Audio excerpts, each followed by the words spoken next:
Excellency the Vice President. Okwogera ku mwaka guno Museveni akukoledde maka g'entebe nga abaka bamwegesa amatu n'amaaso okusinziira ku ntambi wakati mu kwetangira ekirwadde kya COVID-19.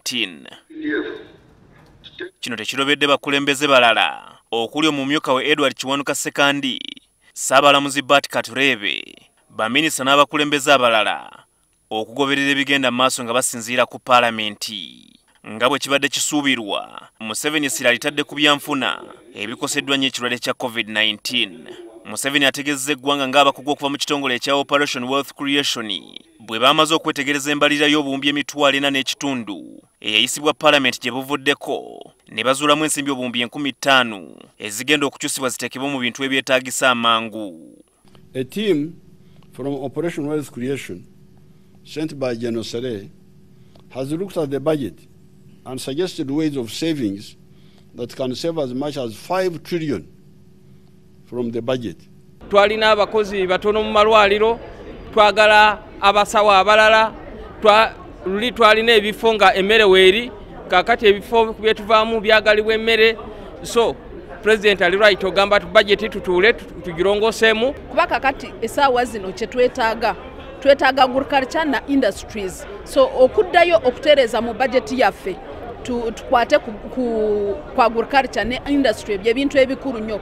Museveni era alambuludde ensonga 11 gavumenti ye mwegenda okuyita okubbulula ebyenfuna wamu n'okuyamba ku bannansi. Zino mwe muli amakampuni amatono okwongerwa ekiseera okusasula omusolo okuva mu mwezi gw'okuna okutuuka mu gw'omukaaga, okwongezayo okujja omusolo ku bakozi okutuusa omwezi gw'omwenda, okugyawo amagoba ku abo ababanjibwa emisolo, okusasula amazzi n'amasannyalaze eri abo abatuusa obuweereza obw'enkizo, okusasula amabanja agabanjibwa gavumenti, okuteeka obuwumbi 300 mu by'obulimi, bannannyini bizimbe obutagoba bapangisa ababanjibwa wamu n'ensonga endala. The government will not allow the landlords evicting tenants on account of not paying rent. Discussions have started with both groups and a solution will be found.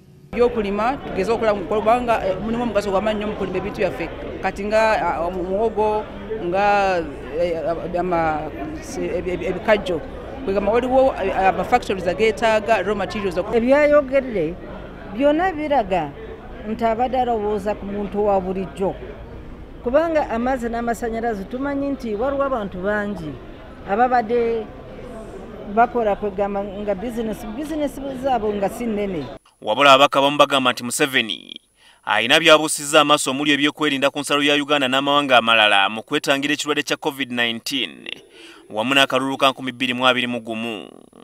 Naye President tafuddeyo kubeera nti akyogerako plan ki oba preparation enkola ki entekeka ki liwo mu kaseera kano ku road map ey'ebyokulonda bya Electoral Commission eya Uganda. Nti nga bano abantu abali kubundabunda as a result of rivers overflooding, as swamps overflooding, tubakoledde ki government erina nteekateeka ki naye kati ebyo President tabyogeddeeko. Wadde nga Museveni akkiriza nti aba woteeri, ab'ebyobulambuzi, abavuzi ba bodaboda, abasaaluuni n'abakola emirimu emirala bakoseddwa nnyo ekirwadde kino ekya COVID-19, naye alina essuubi nti ekirwadde kino bwe kinaaba kigenze bano bakuddamu beeyagalire mu nsi yaabwe. Herbert Ziwa, NTV, Akawungezi.